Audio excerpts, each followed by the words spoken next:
Усіх вітаю, друзі! Сьогодні у випуску. Динамо Київ може залишитися без Ліги Чемпіонів. Львівські Карпати вийшли в УПЛ. Лідер Донецького Шахтаря та збірної України Георгій Судаков близький до трансферу в лондонський Тоттенгем. Артем Довбик замінить Роберта Левандовського в Барселоні.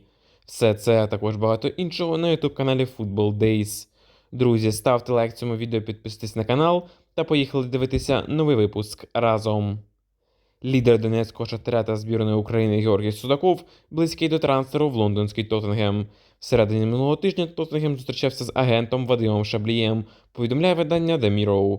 Предметом бесіди став можливий літній трансфер півзахисника Шахтаря Георгія Судакова, якого український клуб хоче продати за рекордну для себе суму. Тоттенгем може зіткнутися з проблемами у переговорах з Шахтарем, враховуючи історію з компенсацією за перехід Манора Соломона на правах вільного агента. Але якщо лондонці запропонують Шахтарю 100 мільйонів за Судакова, то Рінат Ахметов готовий відпустити свого лідера. На нашу думку, Тоттенгем – це ідеальний варіант для Жори Судакова. Це якраз та команда, де Судаков може бути справжнім лідером центру поля. Головний тренер клубу Постекоглу показує разом з лондонською командою дуже солідний футбол в цьому сезоні.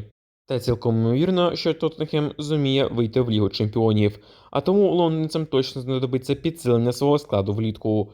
Тоттенгем – це команда, яка завжди бореться за найвищі місця в АПЛ, а Судаков якраз може стати для Тоттенгема новим Лукою Модрічем або Деле Алі, які колись запалювали в центрі півзахисту цього клубу. Друзі, а чи хотіли ви побачити Судакова у складі лондонського Тоттенгему? Ваші думки обов'язково пишіть в коментарях під відео. Офіційно львівські Карпати вийшли в українську прем'єр-лігу.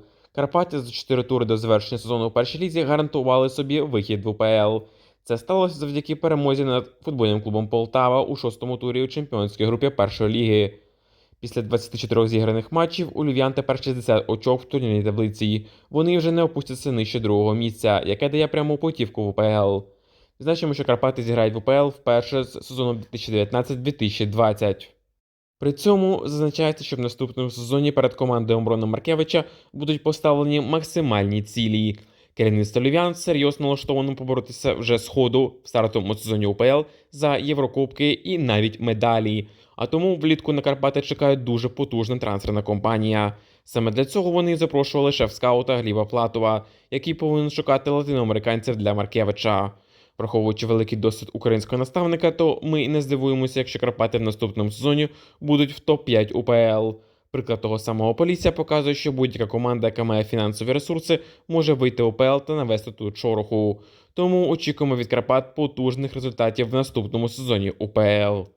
Друзі, як вважаєте ви, чи під силу Мирону Маркевичу вивести Карпати в Єврокубки вже в першому сезоні у вищій лізі? Пишіть ваші думки в коментарях під відео. Спортивний директор Шахтаря Даріо Серна заявив, що переплутав флаги Росії та Словенії, коли лайкнув пост на підтримку російського футболу. Цитуємо Серну. «Я взагалі не дивився, кого лайкав. Кафу мені писав півроку тому в інстаграмі щодо його сина.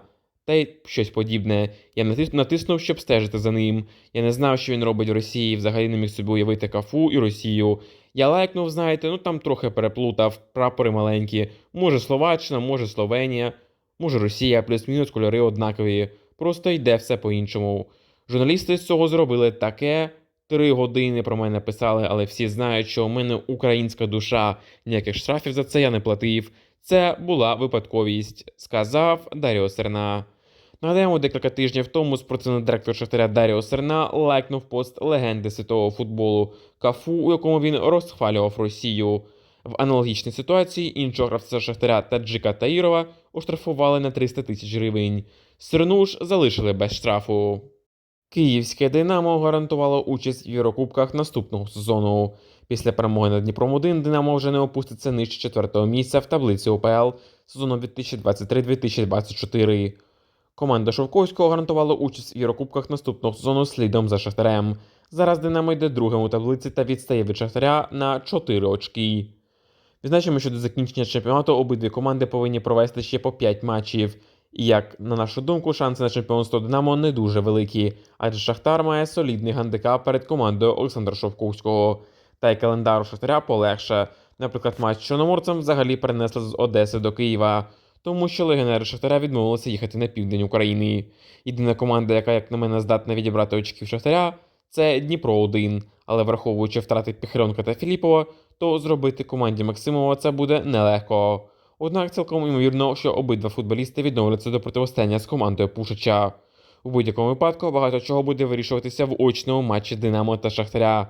Киянам в цьому матчі треба лише перемога, яку буде здобути не так то й легко, а тому шанси на потрапляння в Лігу Чемпіонів у Динамо не дуже високі, на відміну від Шахтаря, який у випадку чемпіонства буде грати напряму в групі Ліги Чемпіонів.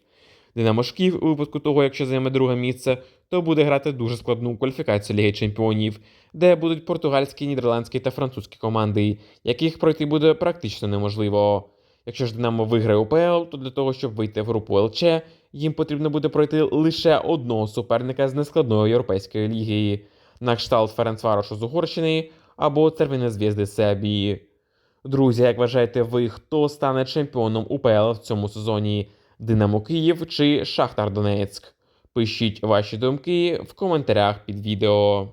Легенда українського футболу та київського Динамо Йожеф Сабо заявив, що українські футболісти Георгій Судаков та Михайло Мудрик дуже слабкі футболісти. Цитуємо Сабо. Після Мудрика не дуже то й добре купують наших футболістів. Михайло зробив антирекламу нашим гравцям своїми виступами за Челсі. Я взагалі не розумію, як лондонський клуб за ним дивився. Які якості вони побачили в цьому футболісті. Крім швидкості, у Мудрика нічого немає.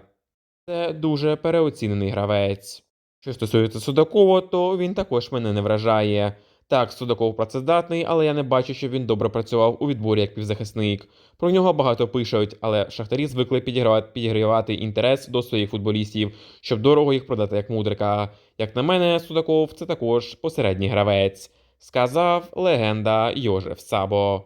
Друзі, а чи погоджуєтесь ви з легендарним тренером Динамо Київ та збірною Україною? Пишіть ваші думки в коментарях під відео. Тепер коротко перейдемо до інших новин. Барселона планує замінити легенду Роберта Левандовського зіркою збірної України Артемом Довбиком. Сума потенційного трансферу 30 мільйонів євро. Тренер Шахтаря Марино Пушич відмовився очолити Ліверпуль разом з нідерландським тренером Арне Слотом. Евертон Віталія Миколенко гарантував збереження місця в АПЛ, якщо з клубу більше не зніматимуть очки. Український форвард Байера Ю-17 Артем Степанов став чемпіоном Західної Бундесліги. Головний тренер Реал Мадриду Карло Анчелотті заявив, що голкіпер команди Тібо Куртуа може зіграти у другому матчі Ліги Чемпіонів замість українця Андрія Луніна. На цьому все. Дякую, любі друзі, за те, що сьогодні були з каналом Football Days.